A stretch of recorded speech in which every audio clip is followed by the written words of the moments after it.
We will open lines individually at the end of the opening remarks for any questions you may have. If you would like to ask a question, there is a hand icon on the GoTo dashboard. Please click the icon to indicate you have a question. We will unmute lines and announce your name as hands are raised to allow you to ask your question. But again, only at the end of the opening remarks. We will control the mute and unmute for all lines. Your phone must be unmuted on your end to allow us to open your line to ask a question. Once you've asked your question, we will mute your line again to avoid any background noise. If you have another question, please click the icon again. You can also type in a question anytime during the presentation in the questions section on the dashboard. We will address as many of those questions during the question and answer time also. I will now turn the call over to Jim Woodcock. Jim? Thank you, Robin. And good afternoon, good evening, good morning, wherever you may be joining us from. Thank you for joining us. As you know, this Saturday night, All Elite Wrestling will broadcast the second edition of Full Gear from Daly's Place Amphitheater in Jacksonville, Florida. In this final pay-per-view of the year, we have 4 championship titles on the line. Obviously, some very, wildly entertaining matchups on deck and some developing storylines as well. So with us today to discuss Full Gear and the current state of AEW is Executive Vice President Cody. So without further ado, let's turn the call over to Cody for some opening thoughts, and then we'll open the lines for your questions. Cody? Thank you, Jim. It's been an honor for us to continue working and helping to provide a bright spot for fans in these difficult times. I'm looking forward to Saturday's Full Gear and my match against Darby Allin for the TNT Championship title, the Ace title. The rest of Full Gear will be nothing short of spectacular. With its 4 championship titles on the line and other world-class matches, it will be a night to remember. Looking forward to talking with you guys. I set out of All Out. I'm back. This is my pay-per-view return. This is officially a Cody pay-per-view. Let's get this media briefing started. Hit me with your questions, please. Fantastic. Okay, thanks, Cody. So what we're going to do is I'm gonna announce who's up first and then who's going to follow. So William Pritchard from WrestleZone, you're up, and Louis Dangor from Wrestle Talk, please be ready after William.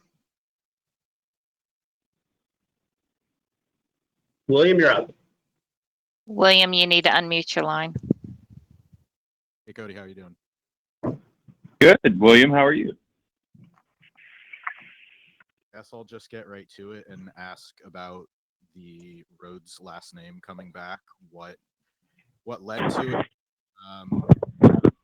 Your thoughts on using it on TV again? Just because I know in the past you've said you kind of got used to using just Cody as a mononym and found an appreciation for it. So just your thoughts on being Cody Rhodes on AEW TV now? Certainly. I always do when I get the opportunity with the live crowd to send them home with some note. I always assume it's confidential, which is the silliest thing ever when you're talking to a live crowd with cameras everywhere. I'm very happy about being Cody Rhodes again. The details of it all aren't important other than it was a very positive, no hard feelings on either side type scenario. I will say, though, it's not something I probably will use in the wrestling space. I've gotten very used to the American Nightmare Cody. I like how Justin Roberts says it. I just like it. I've liked it for some time.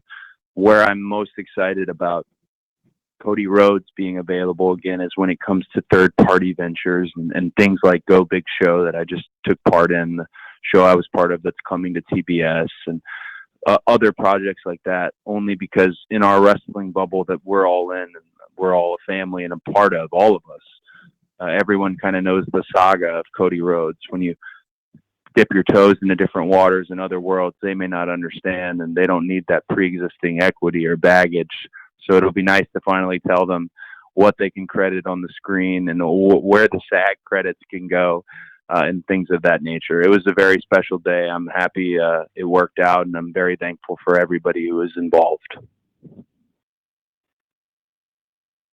Thank you, Cody. Okay, Louis Dan-Gora, you're up next, followed by Steph Francombe from Steel Chair Wrestling. Louis, the floor is yours.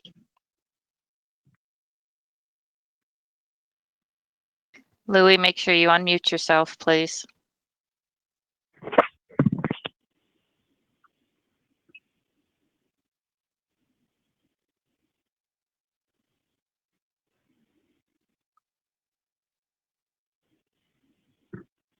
Can you hear me now? Yes, we can. Perfect. Sorry about that. Hi, Cody. How are you? Doing very well.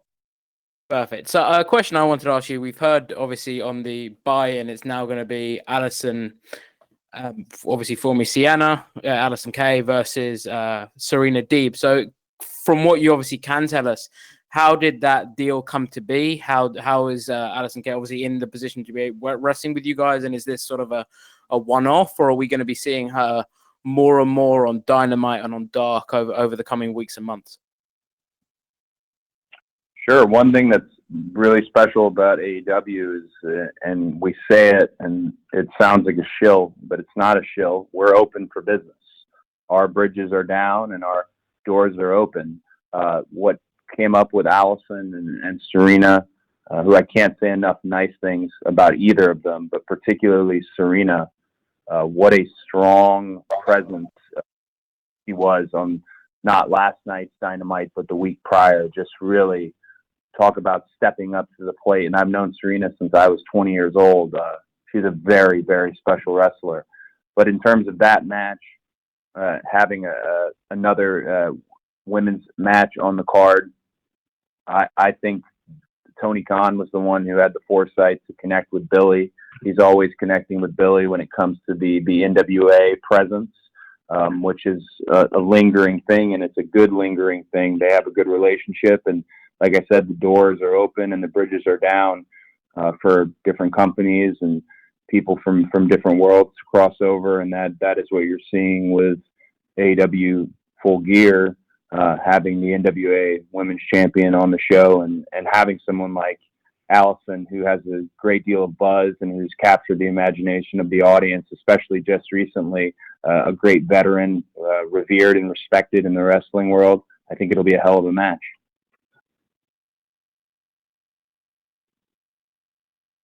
Thank you, Cody. Thanks, Louis. Stephanie Francombe from Steel Chair Wrestling, you're next. And Connor Casey from Comic Book will follow. So, Steph, you ready? Yes, I am. Hi, Cody. How are you? Good. Nice to hear your voice again. Oh, thank you. It's always a pleasure to hear your voice too. I wanted to talk to you about Eddie Kingston. When we did the last meeting call, Tony Khan explained to us you had a list of wrestlers that you were interested in working with, people like Ricky Starks or Eddie Kingston were a part of. And I wanted to ask you, because in a matter of a very few months, Eddie Kingston has become one of the other things in AEW. He is the #1 contender for the AEW World Title. So what are your thoughts about Eddie's being on AEW and the way he catapulted himself to the top? Thank you. One thing that comes from the education I've had since I was a little boy, I've been in wrestling. I've seen it, talked about it every day. I could utter my first words. That education is very valuable when it comes to talent recruitment. And I take talent recruitment very seriously, particularly if you're wrestling me. And if I put my name on you, I expect that project to be an incredibly successful project. Ricky Starks was somebody who was out there lingering, and the Voices of Wrestling casts were just telling me every 5 minutes about how wonderful he was. And I already knew he was particularly wonderful. I'd seen his vignette, his self-produced vignette he did for the NWA. Very special type of individual. Eddie Kingston, somebody who made waves also with the wonderful social media muscle he has. Both guys, I had the utmost confidence in their ability to deliver. And I'm super happy that I'm the one who recruited them, but it's just me who opened the door. They both are the ones who have run with the ball. If somebody handed it to them, it doesn't matter at this point anymore because they've scored over and over again. Last night, Eddie Kingston and John Moxley had a piece of television that has really been a lightning rod this morning and this early afternoon about, just the discussion of promos and interviews and what Eddie is able to do in terms of the most important thing in a promo or an interview is that you touch the audience at home, is that you touch the audience in their seats. You have to connect with them. Suspension of disbelief is not what sells tickets in wrestling. The personal experience, the connection, a personality connecting to another personality. If you're watching AEW, you have your people who you want to win. You have your people who you don't want to lose. You have your people who you like to root against. Eddie has that ability to connect to an audience, and he has it with his wrestling ability in the ring, and he has it with his ability on the microphone. That's what a wrestler is. That's what a total package really is. I'm so proud of Eddie, which is a strange thing to say about such a hard dude. I'm sure he wouldn't want me saying that about him. I'm pretty sure he's more of a veteran than me, but I'm happy I was able to open that door. It's up to him to finish the work when it comes to Full Gear, and then he'll find out, which he probably already knows, the work never ends. So I'm very happy for Eddie Kingston. I know Eddie Kingston fans around the world are excited to see this 18-year saga, where it's landed him in the main events of the biggest pay-per-view and the biggest card I can imagine in years. If you just look at this card top to bottom, just look at the elite matches alone, my gosh. And Eddie to be at the top of the bill with Pretty Platinum with the World Championship. Gosh, it's got to be a big moment for him, and I'm confident he's going to execute. Thanks, Cody. Okay, next up, we've got Connor Casey from Comic Book. And then on the on-deck circle, John Alba from Spectrum Sports. Connor, you're up. Hey, Cody. Thanks for taking the time today. Appreciate it. Hello. Wanted to ask you about when AEW first launched, you talked often in interviews about how it was going to be a sports-centric product. I'm curious, has that approach changed at all over this past year with more things like promos getting added in and the MJF Chris Jericho Dinner Debonair segment we saw a few weeks back? I look back at what I said and sometimes I chuckle a bit because I hit things so hard before the first AEW show because no matter what we were aiming for and no matter what we envisioned, you don't know until you know. You don't know until the lights are on and the red light is blinking and you're off and beaming across television sets to the world. When I speak of sports-centric wrestling, I speak of the wrestling that I grew up on, Jim Crockett Promotions, World Championship Wrestling, WCCW. I mean, everything that was available to me in the South and just that library that still currently exists. I also speak of the current MMA scene with what UFC is doing, the current boxing scene in terms of unscripted promos and drama that is existing based on who the people really are or who the people want you at home to think they are. So when it comes to sports-centric wrestling, I consider everything I do, me personally, to be sports-centric. I honor my own identity by presenting myself as such because that is who I am. You talk about Dinner Debonair. That is who Chris Jericho is. There are different flavors of ice creams that we serve at AEW, and it is very funny to me, some of the modern, I don't know if pundits is the term, the wrestling journalism that tells you it has to all be one way. That hasn't worked for anyone you've told that it has to all be one way. So why tell us such? It's very much different flavors. Chris represents his brand incredibly well. The meta style that the Young Bucks have is very well. The strong style approach that Kenny is bringing back into his singles repertoire, very much himself. Honestly, so many different flavors but I can always stand by what I said then and very much still be able to say it now, because what I do as a wrestler, what Cody Rhodes does when he's on screen, will always be sports-centric, because that's the type of wrestling I love, and that's the type of stories that I personally like to tell. Thanks, Connor. Okay, next up, we've got John Alba from Spectrum Sports, and following John will be Kristen Ashley from Bell to Bells. Cody, really great to chat with you. Hope you're holding up all right in these crazy times. I want to ask you about this. Tony recently said in an interview with PW Insider that you guys are bringing in extra personnel on the medical side after there's been a few incidents over the past couple months, the Matt Hardy situation at the last pay-per-view, the Alex Reynolds situation that drew some fan feedback as well. You as a performer and executive, how much merit do you put on those comments from other journalists, from the fans that are watching that are concerned about the well-being of the talent? And how much do you take that into consideration with the protocols that you guys go about inputting? Well, the main thing we have to take into consideration is the actual, what is really happening, not what we're presenting on TV. That could be a little bit of the gray area where I think he or she is hurt, but perhaps they are not. We have to take into account what is really happening. Did such and such take a shot to the chin? Are they out on their feet? And medical protocol is evolving with the company. Full disclosure, after this call, there's a full talent, all personnel meeting with Chris Nowinski about concussion protocol. So we have to take into account what is really happening, and the medical protocols are evolving with the company.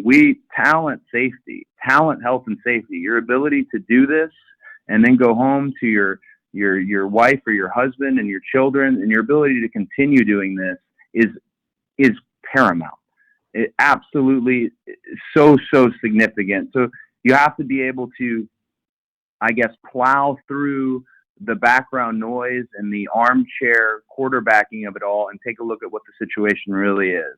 We have a wonderful team medical here that is led by Doc Sampson. We have Bryce there leading the charge with the training. Our training room protocols are lovely, and we're even doing on-site rehab. There's a lot of wonderful things we're doing, and we are evolving as a company. We are learning, and that's learning from the things we do right and the things we don't do right.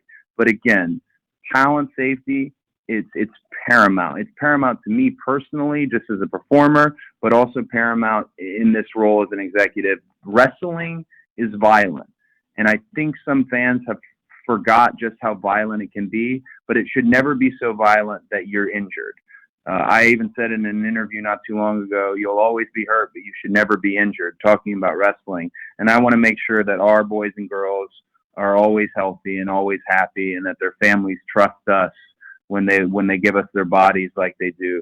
So short answer, concussion protocols, medical protocols are evolving daily with an effort of only bettering them. We do ourselves no service by running a sloppy shop or not having those protocols. We need those protocols, and we do have them. Thanks, Cody. Okay, Kristen Ashley from Bell to Bells, you're next, and then I'm going to go to a write-in question. Kristen, you're up. Hi, thank you. How are you, Cody? I'm good. How are you? Really good, thanks. So there's been some disappointment, a little disappointment from fans regarding the lack of storyline build for Shida versus Nyla. Can you comment at all on storyline decisions for this match? Of course. I personally am not disappointed, because my outlook on wrestling is there's a wrestling ring, and we have wrestlers, and we have rankings, and there will be matches. I do understand that for the last 20 years, fans have been conditioned to think that every match is going to start with an invisible camera and a piece of cake and catering, and someone takes that last piece of cake and now there's drama. Now there is a, quote, storyline. In our case, sports-centric. We're right back to it. I meant it when I said it. I hope folks aren't disappointed when they get this actual wonderful match between two incredible female performers. Shida, there is no one better than Shida. And I'm talking about our women's division, our men's division. But I am aware that for 20 years, they've been conditioned to every match needs to have a War and Peace story connected to it. That will not be the case with AEW. We have wrestling matches because we're a wrestling show. It's in the title. And I hope if there was any disappointment in the build, there will be no disappointment in the execution. Thanks, Kristen and Cody. Okay, I've got a write-in question delivered to us from Kyle Masters from All Elite Podcast. Cody, we have seen you and Darby go at it before in an AEW ring and put on a great match. Is there anything different this time around in preparation, maybe, that you're doing a little bit different to get ready for Darby? I had a conversation with Jim Ross yesterday about Darby. Who is Darby going to be in the future for AEW? Where does he play? And how it's a tough draw for him to be in there with me when I'm still on the climb up on this roller coaster. This run I've gone on is genuinely unexpected. And I can't apologize for my own hard work. I'm very excited about it. It's what I've dreamed of my whole life. But this is a very different Darby. This is Darby who now has experience with Jon Moxley. This is a Darby who's not bewildered by the big lights of this anymore. Darby is one of the most dedicated wrestlers at AEW. He doesn't party. He doesn't politic. He consistently thinks of his own brand and how his brand can lean in to the AEW brand. He is a loner, but I don't think he realizes he's also a leader because of how he leads by example. When this match was brought up to me, it's already a vastly different match because I'm dealing with a different Darby and you're dealing with a different me. I gained 14 real pounds during my hiatus, and I'm continuing the bulking cycle through Full Gear all the way to Revolution. So Darby's now in there with a full-fledged heavyweight. And Darby, the longer this goes, the more in his favor this match will be because he's got the lighter, the lighter body weight, the lighter body fat composition. But I think your hot dog is not going to get cold for this match. Darby has not been able to beat me on 3 occasions. I don't think this will be any different. I don't mean to undersell my own match. I'm not looking past Darby, but I think there were other challengers that could have stepped up. And if Darby is the one, if he's not going to bend the knee again, then I'll stand corrected on that. I'm very proud of Darby. I said on the air last night, I solely recruited him when no one else wanted him. So I'm glad to have him in this match. I'm not looking past him at all. Thanks, Cody. Okay, Jim Varsalone from the Miami Herald, you're next. Sorry to surprise you there. I forgot to call on you a little bit earlier. So, Jim, you're next. And then following Jim will be Amy Nemedy from WrestleJoy. Jim? Thank you. Can you all hear me okay? We can. Oh, great. Thank you, Cody. Yeah, I'm glad you mentioned Darby. Just what an incredible story for him and to see a young talent like that.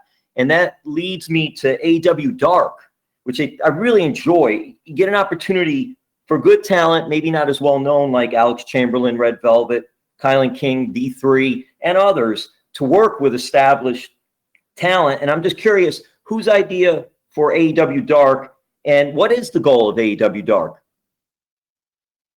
So this is where I can take a little credit, but then I have to instantly give credit out, which I'm quite all right with. AEW Dark, the title was mine. I wanted to theme it after the Universal Dark monster movies that never happened in terms of its iconography and all of that. The concept was all parties, the EVPs and Tony Khan, of course, but where it's at now with so many independent wrestlers who are out of work due to COVID and due to the pandemic coming in, and so many matches. Dark is a staggering number of great matches every week. That credit is solely gone to Tony Khan and his love for the wrestling economy, bringing in some of the people like you named, and we're finding amongst that crop of talent in a much more conducive environment than a straight squash or straight enhancement where these competitive matches exist. We're finding some potential real diamonds. You mentioned Red Velvet. I think Red Velvet is somebody that's going to be a big part of the women's division. I genuinely do. And I didn't think that her first outing. It's been the second and the third outing, the continued application of what our coaches are giving them. Dark is another really wonderful space for our coaches and talent to go out there with super long leashes and have a lot of fun. We have Jerry Lynn, Dean Malenko, Dustin Rhodes, BJ Whitmer, Christopher Daniels, QT Marshall. We have these coaches from all walks of life and all different styles, and be able to be out there and not be hamstrung by Dynamite itself or those time parameters, perhaps. It's really created a wonderful thing. Dark is, if I was not on Dynamite, I would want to be the king of Dark. Not unlike Ricky Starks is doing at this moment. He's very smart. I would want to be on commentary. I would want to be doing promos. I would be wanting to do competitive matches, enhancement matches. Dark's very special. And right now, Dark does not exist without Tony Khan and QT Marshall because they stay up all night. Me, little old me, I need to get my beauty rest. I have to sleep because I'm still wrestling. But Tony Khan and QT Marshall stay up all night coming up with the best Darks for the best people. And it's really been something that has assisted and supplemented Dynamite, which it was intended to do, helping us find, recruit, and develop new talent. Thanks, Jim and Cody. So up next, we've got Amy Nebedy from WrestleJoy. And behind Amy, I'd like to ask Sean Leolis from CBR to be ready. Amy? Hi, Cody. Thank you for your time.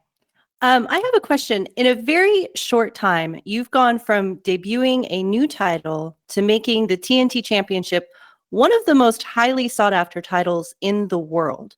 How does it feel building and cementing your legacy with TNT? And who do you feel can best carry that torch forward? Well, that's a great question. And we really have to deliver with a question like that. We really have to deliver on Saturday in terms of the TNT title because, again, it goes back to that piece of cake example. 20 years, people have been preconditioned that other singles titles somehow are less than another title. We don't have any positioning of our titles other than what the fans dictate. Now, we can do our best to present you Jon Moxley as the world champion and the best wrestler in the world, PWI's #1, which I was genuinely super pissed about. I thought this year was my year. I don't want to get on a tangent, but I had this big plan to do a centerfold deal where it reveals and they do pyro. I was ready, and PWI keeps that list so close to the chest. But if you ever meet a wrestler who tells you they don't care about the PWI 500, you haven't met a successful wrestler. Believe me, we all care. I'm gunning for #1. I didn't get it this year. That random weird tangent aside, I love my favorite moment of the night is when I walk from my office to the go position and I have the title on because it is such a beautiful physical belt. It is such a beautiful physical belt, and nothing feels more like wrestling than having that around my waist. It just is, it's perfect. And I think there's a number of people, if I wasn't carrying the TNT title, a number of people who could carry that title because it really is at this moment the belt. It is the belt. It is the Ace Championship, as Jim Ross has dubbed it. I could see someone, if it wasn't me, someone like Pac, someone like Darby Allin, of course, someone like Scorpio Sky, Hangman Adam Page, Jon Moxley himself. I mean, there's no singles division better than what AEW has, hands down, in terms of the bell to bell. That title, if it leaves my hands, and inevitably you win some matches, you lose some matches, it will leave my hands at some point. When it does, I'm sure the person that's carrying it will carry it with the same amount of equity it was born with. It is a title that really, really matters.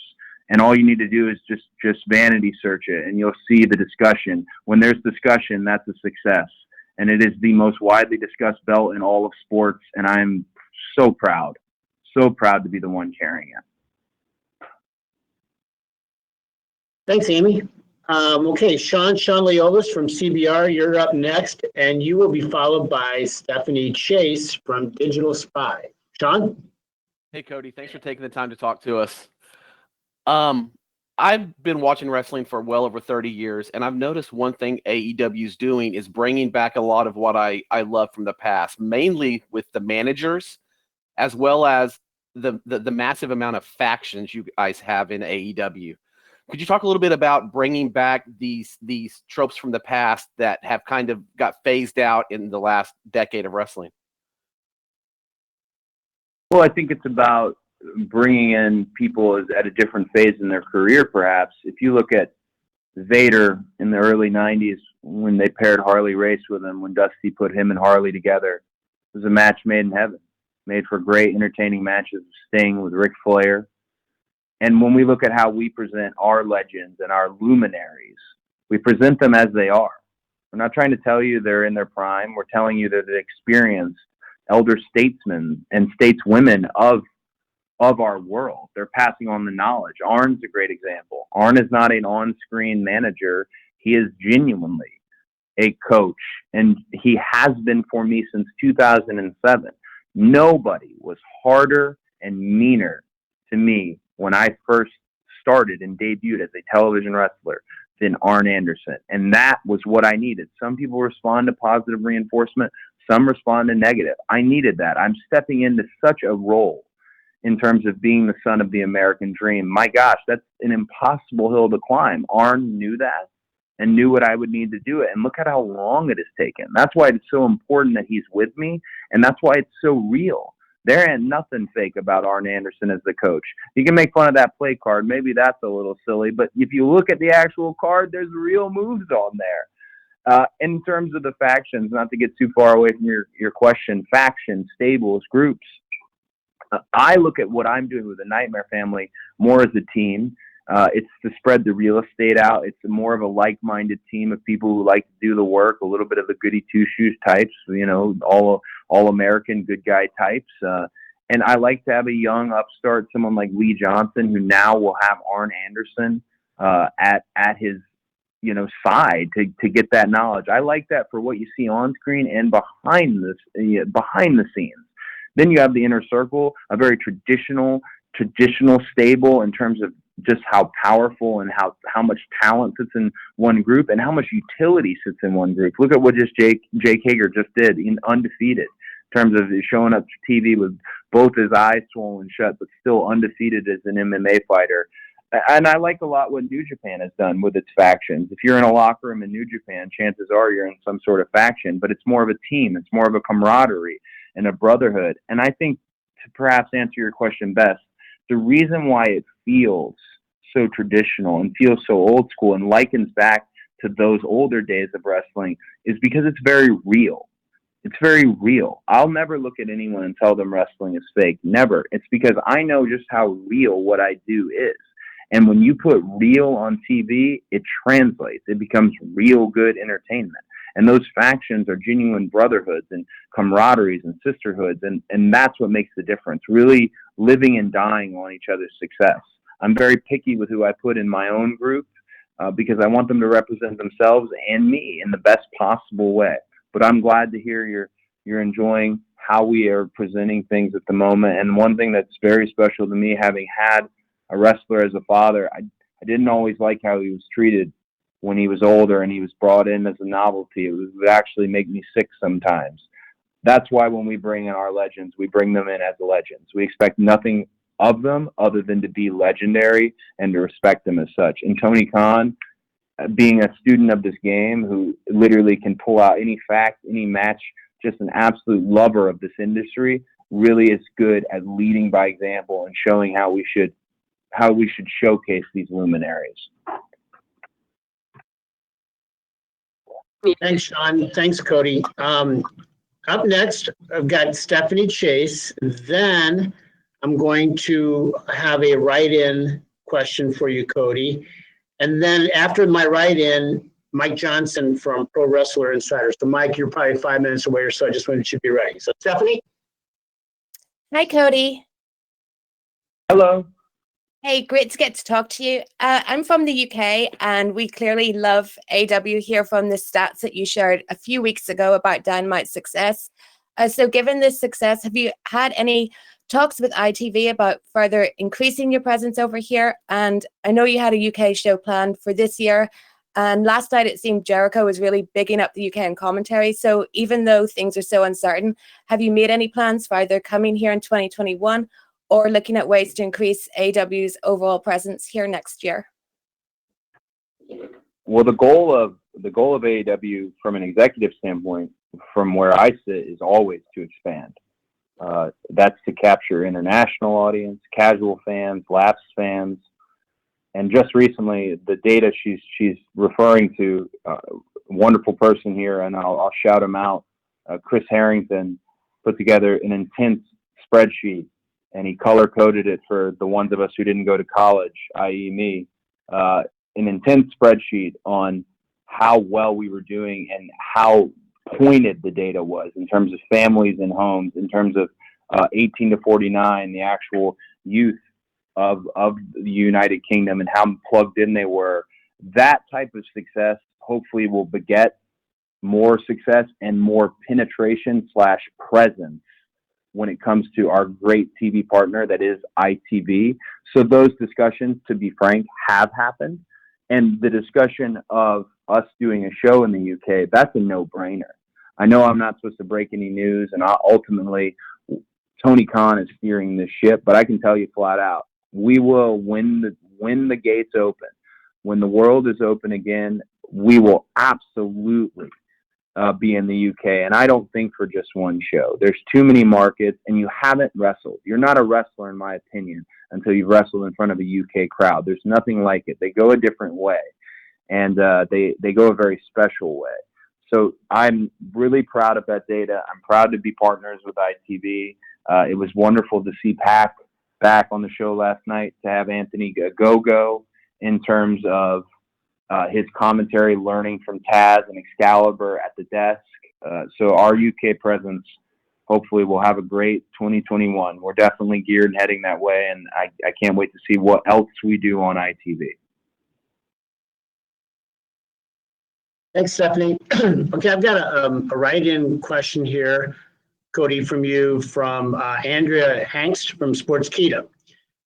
Cody, what are your thoughts about the Young Bucks taking a page out of your playbook, so to speak, and saying they won't challenge for the AEW Tag Team Championship if they lose to FTR on Saturday night at Full Gear? Well, we're on our second annual Full Gear, and it was Full Gear last year where I had this stipulation made, and it isn't my fault. I don't mean to make excuses, and that sounded so terrible. It's definitely MJF's fault for throwing in the towel, but nonetheless, I can never challenge for the World Championship again. I'm not going to challenge for it under a different name. I'm not going to be the Midnight Rider. We're not doing any of that stuff. I gave you my word. I do not want fans to think nepotism is involved.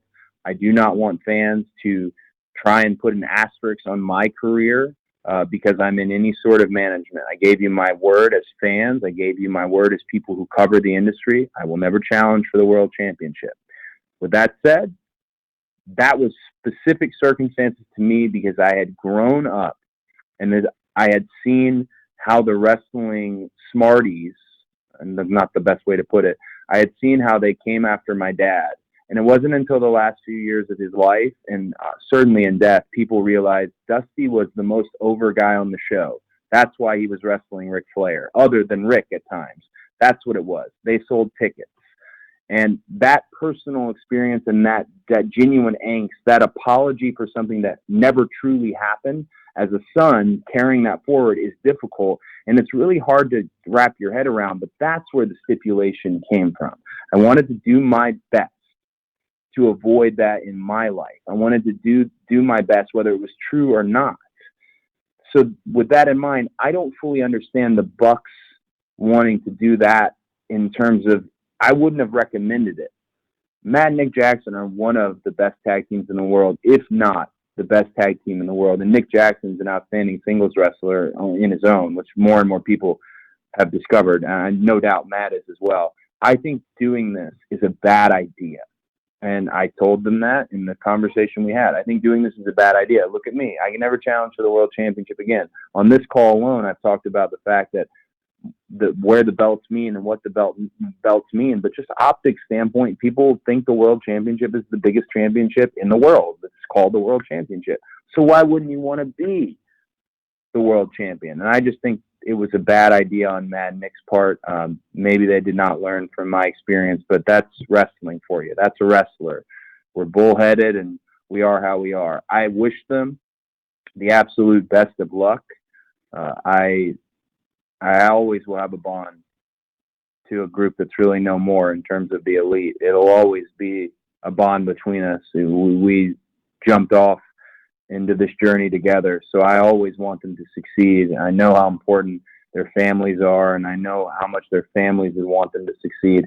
But in short, I think this stipulation is a bad idea and one that can really come back to bite you in the ass. Thanks, Cody. Okay, Mike Johnson from Pro Wrestler Insider, you're up next, followed by Cassidy Haynes from Body Slam. Mike. Hey, Cody, how are you, sir? Good, how are you? I'm good. So you mentioned the legacy of your dad and how he was seen behind the scenes by fans. And obviously a big part of your AEW run is what you do behind the scenes. And there are some of the company who will refer to you as Tony Khan's right-hand man to me. I'm curious, as you've gotten deeper into the longevity of the company, how has how you approach your matches and how you approach your day-to-day changed, given you carry so many hats and now we're even representing AEW and outside entities like the TBS variety show? Like, how do you kind of maintain your drive and how do you maintain the balance of everything when every day is so different and there's so many different plates to sort of spin at the same time? Well, I think the secret for me at the moment, and it seems to be working, is every day I don't take it for granted in terms of how successful we are at the moment and how successful we are as in terms of expanding our audience. I had the great education of living through what happened with WCW. I was there every Thursday when the ratings were faxed in to our home address in Marietta, Georgia. And my dad could talk to me about why Nitro did this and that, as he was a consultant at the time and an announcer. That type of experience has led me to always be guarded, pessimistic, and very grateful. So I only want to continue to grow. There are people, my full ambitions in terms of wrestling, how far I want to go. If I was to say them on this call, I think their minds would be blown. I have no intention of stopping this climb. I want everything. The world is not enough, but I'll tell you, I want it fairly. I want it on my merit. And when it comes to the different hats and this wonderful place that is All Elite Wrestling, I just every day am thankful for the opportunity that I get to do it. And I get an incredible high. There's absolute euphoria when you have a great segment yourself and you know you nailed it. The same feeling comes when you assist someone else, when you produce something else, when you write something for somebody else, when you give them a little thing and the next thing you know, it's turned into a whole story. That experience, I know that I like this job because I like that. I like that when I get to my office, even though Tony is the end-all be-all in terms of making decisions, I like when I get to my office at 1:00 on Wednesday, the door starts knocking then, and it doesn't stop knocking until about showtime. I love that. I want every one of these people that we recruited and hired, these boys and girls, I want them to get something from this, and I want to be a good leader, and I want to lead by example.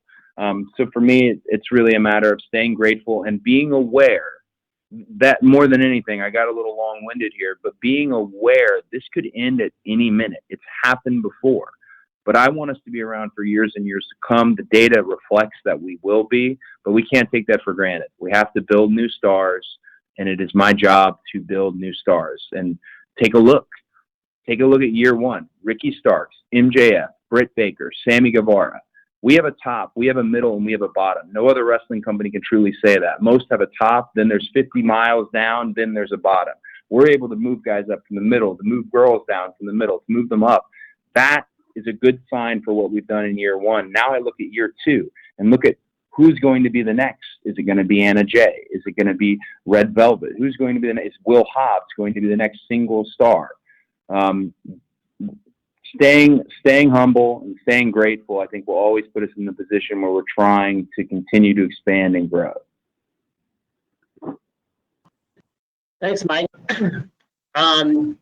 So we were going to call on Cassidy Haynes. I understand that pinch hitting for Cassidy is Jonathan McMahon, who's the managing editor for Body Slam. So Jonathan will be right with you. I want to give a heads up, though, to Timothy Battle from iHeartRadio, who will follow Jonathan. Okay, so Jonathan, you're up. Good afternoon, Cody. How are you? Hey, how are you? Can you hear me? Yeah, I am. I can hear you very much. I actually do have a question. I know that you guys have had discussions with TNT and Warner about having a second show brought onto their networks. And obviously the pandemic can easily put a cramp in the timetable for production of those. Do you have any update on that? Do you have any update on as to maybe whether or not Dark will become that second show on television, or will it continue to be a web-only show? So in terms of the third hour, and I say third hour, I don't mean a third hour on Dynamite. I mean part of the new contract with TNT moving forward is that we will have another presence on their networks, AEW. That we don't have any news we can share at this time. Doesn't mean we don't have any news, really good news, but we don't have any that we can share. I can say that it will not be Dark. Dark is its own beautiful baby that exists on our wonderful YouTube channel, and it's a lot of different elements because it's on YouTube. But the third hour will not be Dark. It will be a different take, a different look in terms of, but still the great action. Like I said, there's a ring, there's a locker room full of wrestlers. It's a wrestling show, but we don't have any news at the moment. It doesn't mean we don't have news, and I can't wait to share more with you when we have a little more clarity on it. Thanks, Jonathan. Okay, Timothy Battle, you're up next, and then per our custom, I'll spin the wheel for a final question, so that will be a surprise. So right now, Timothy, you're up. Hey, Cody, how you doing today? I'm very good. How are you? I'm doing good. So I have a question. So you mentioned that there's earlier in the call that there's an open bridge to work with others, and you talk about Tony and Billy having a good relationship.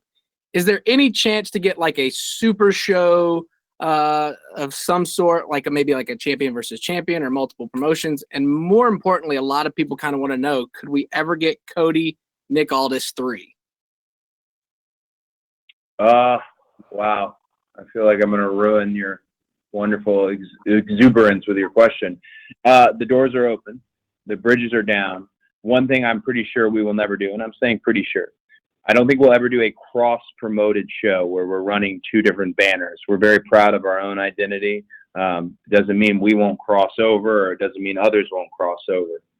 I will say the more that Billy and Tony talk, and the more you see that NWA presence, I've often brought it up. Well, the lingering question is going to be when, how, where. If we were to do a Nick Aldis and a Cody 3, if anyone knows anything about how the second match went down, and if anybody knows anything about the general nature and atmosphere of that, it's probably best we just leave it at 2. We had a great experience. One of my favorite memories in my entire life is the opening 30 seconds to a minute of All In and feeling that moment and sharing that with Nick. Nothing but respect and love for Nick. I would bet you, though, it would be very difficult for that third match to happen. The parties involved are very particular about the other parties involved, that being the entities, the novelties, the commodities, I suppose, that being Nick and myself. It's not impossible. We did it once before, and it was a beautiful, beautiful piece of business. I'm glad they were able to take that moment from All In and parlay it into more success for themselves. That's the beauty of wrestling. We're all lifting one another up, or at least that's the point. But I don't know if you'll ever see that third match. If it happens, I would be quite blown away if it happens. But never say never. Okay, last but not least, we landed on a write-in question. So it comes to us from Jude Terror of Bleeding Cool. Whose idea was it to use Cinderella for the video package for Kenny Omega and Hangman Page last night? And could we see more 80s hair metal ballads or other licensed music used in the future? And how important is the music to AEW's presentation and to wrestling in 2020? Well, that's a great question. I'm fairly certain that Tony and Kenny are the ones who wanted to use Cinderella and get everyone in the backstage area and out in the seats singing it and being blown away. But it actually, the second part of the question is what interests me the most, licensed music. We have a wonderful in-house musician and band with Mikey Ruckus. We do. And Mikey, not unlike AEW, is open, bridges are down, doors are open to that crossover with some licensed music. Some of the best VTR vignette packages and great songs were licensed songs. You absolutely will see more of that in AEW. And it is not my money to spend, but when it's spent on music that connects with people, just like a promo can connect with people, it's typically money well spent. I think you will see more licensed music. It becomes an interesting bit of legality, which I'm learning how that all works. Again, I jokingly always say I didn't go to college. I'm getting a great experience and education from those who did. But yes, you'll definitely see more licensed music in the future for us because it's a beautiful thing. It connects with people. And there's even some perhaps on the way now in terms of the marketing of Dynamite in year 2. All right. Well, Cody, any parting thoughts before we wrap up? I was really excited to do this call. I know that Tony did it the last time in terms of heading into All Out. I had set out of All Out, and that was really tough to do. So hard questions or easy questions or long-winded answers or short answers, it's always a huge privilege to do this call and to talk with everybody. I look forward to hearing some of your voices who I've now come to recognize when we do these. I can't wait until Revolution, and hopefully I get the opportunity to do it again as AEW continues on its quest to expand and move forward. Thank you all very, very much. Please watch Full Gear. Tell your friends to watch Full Gear. Tell us what you thought of Full Gear. We always consistently are listening. Thanks, Cody. And everybody on the line, on behalf of Tony Khan and everybody at All Elite Wrestling, very profound thanks. It's not underestimated or overlooked how important you are to the industry and to AEW. So thank you again. We'll be distributing, as we always do, an audio copy of the teleconference here in fairly short order. So be looking for that. Thanks again for joining the call. We'll look to hopefully you'll be tuning in on Saturday night, and I hope you have a great weekend. And on behalf of everyone at AEW, looking ahead to the holiday season, happy holidays to you as well. Thank you.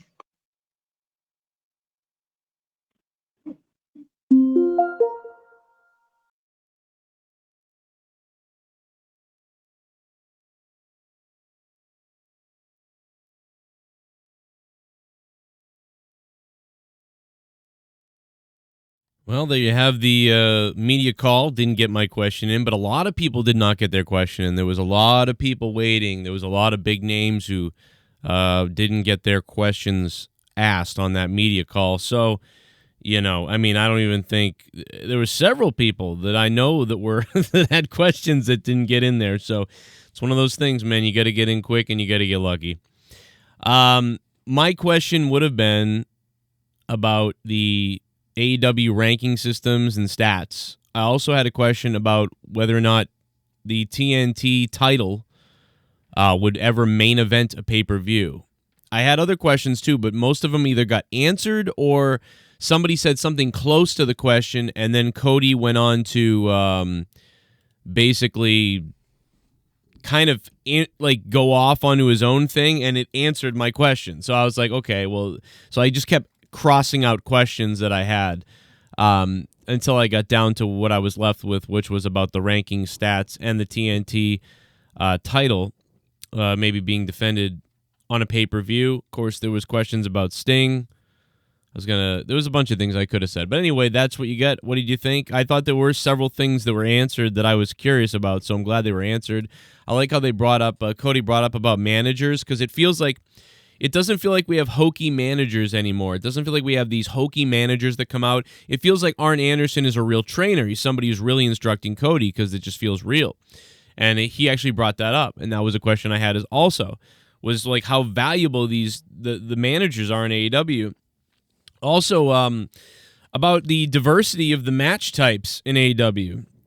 We see a lot of diversity in match types in AEW, and like NXT, I feel like a lot of times we get a lot of the same, like, let's go out and have the best matches. That's it. And it's all one style of like try to top each other in a match and kind of have the crazy wrestling over the top matches that you can have to pop the crowd throughout the night. But with AEW, I feel like we get a lot of mixed matches. We get a lot of, you know what I mean, the Young Bucks style, and then we get a lot of throwback style to the 80s almost. This big match, classic wrestling feel to some of the matches with a little bit of new vibe thrown in there. And then you get to see those Young Buck matches that are just reckless and crazy. And then sometimes you see a hardcore match in there. And then sometimes you see another style, just a regular match. And then there's gimmicks and stuff. And I feel like AEW does all these different things. And I wonder to myself, like, how much are they backstage being like, dude, you guys can't do that because we're doing this? Or, hey, you guys are having a hardcore match, like, this blood's happening in this one, this is happening in the other one. I wonder how much control in the back are they planning, or are they just like, let's all do whatever, and it just so happens to be that we're getting this diversity of matches. But it really feels like it's planned out that we're getting these different style matches, or they're being booked in a certain way to, we're able to benefit from that diversity in matches. I don't know. It's really interesting stuff, man, that maybe I'll get Cody on the show again and we can go into all these different things. Nobody mentioned Sting. Was thinking about that too, but it was such a, you really could only get one question really quick in there because, as you saw, I mean, there was probably there were about probably 45 other members of the media and other people on the call that did not get their question. So, there was about 45 other people waiting that didn't get an answer, didn't get a question, whatever the case is. So it's really, it's hard to get in there. So you don't want to ask, you can only ask really one thing really quickly. So overall, I thought it was interesting. Great call. We're going to talk about a lot of stuff tonight on Out of Nowhere. So I hope you guys all join me tonight for Out of Nowhere at 11 p.m. right here on the Joe Cronin Show. We will be live. You may not get a notification, so just make sure you're a patron on Patreon. If you're on Patreon, you will get a notice. You'll get an email, you'll get an alert, and you'll get the link to the show. YouTube may not tell you, but Patreon will through your email, or at least they should. And you should make sure that you're getting those alerts too, because you should always get those alerts. So, man, thank you guys for everybody who's on Patreon. If you guys really want to support the show and me and Jake and what we do, please become a patron. Also, why the fuck is my mic doing this? Also, me and Jesse last night did a After Dark. Go listen to that. That's up on Patreon now and on YouTube and on audio form as well. So After Dark, it's up there right now. I have not had donations on, so I don't know if anybody was dropping anything, but I don't think anybody did. I think you guys knew I was away. But just in case, I will check real quick. Let me see here. I think we're okay, though. But I just want to make sure. How are you guys? How's everybody in the chat? How's everybody today? Oh my god, dude, I can't get in here.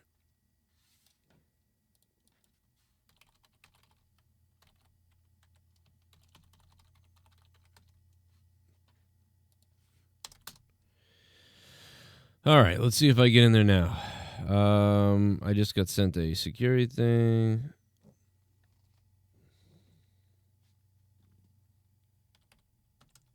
Yeah, during all this, my computer restarted with this huge update today. There was a massive update today on Windows. I updated, and now every time I restart my computer, my entire profile resets. So I'm logged into my profile, but none of my stuff is loading. It's all reset, and it's creating temporary profiles.